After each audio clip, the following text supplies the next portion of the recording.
তুমি তো জানো মধুমা, তোমার বাবা। ছি,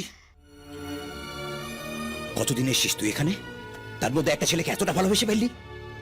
তুই ওকে হায়ার করেছিলি, তোকে গুন্ডাদের হাত থেকে বাঁচানো ছিল ডিউটি। ও ডিউটি ঠিকঠাক পালন করেছে, ওকে সার্ভিস চার্জ দিয়ে দে, ফিনিশ। সেটাই করেছি বাবা।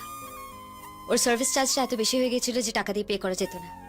ভালোবাসা দিয়ে তার দাম দিয়েছি। এসব কি যাতা বলছিস? তুই জানিস ওকে? ওর ব্যাকগ্রাউন্ড কি? খুনের দায় 12 বছর জেল খেটে তবে এখানে এসেছে। তোকে ইউজ করে আমার কাছ থেকে টাকা কামাতে চাইছে, কিন্তু তুই এটা বুঝতে পারছিস না।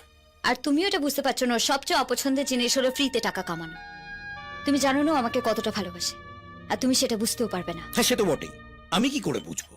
তুই আমায় বল। কথাটা তো নতুন শুনলাম, তুই আমায় বোঝা ভালোবাসা কি। বল বল, ভালোবাসা কি? রাজ ইচ্ছে করলেই তোমার সব কটা লোককে মেরে তোমার চোখের সামনে থেকে আমায় নিয়ে যেতে পারতো, কিন্তু তুমি আমার বাবা বলে ও সেটা করেনি।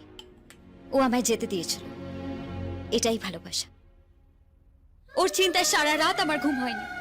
প্রত্যেকটা মুহূর্তে মনে হচ্ছে ওর কাছে ছুটে যাই। এটাই ভালোবাসা। মাথায় কি সব ঢুকেছে?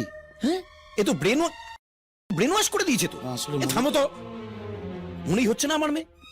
শোনো, ভালোবাসা কি আমি হয়তো বুঝি না, কিন্তু বাবার দায়িত্ব কি সেটা খুব ভালো করে বুঝি। এখান থেকে তুমি সোজা লন্ডন যাচ্ছ, সেখানেই তোমায় সেটেল করিয়ে দেবো।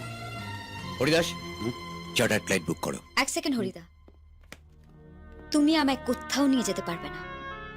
আর যদি তুমি আমায় জোর করার চেষ্টা করো, আমি নিজেকে শেষ করে দেব। I promise. মধু, মধু, চলে গেল। হ্যাঁ? চলে গেল তো।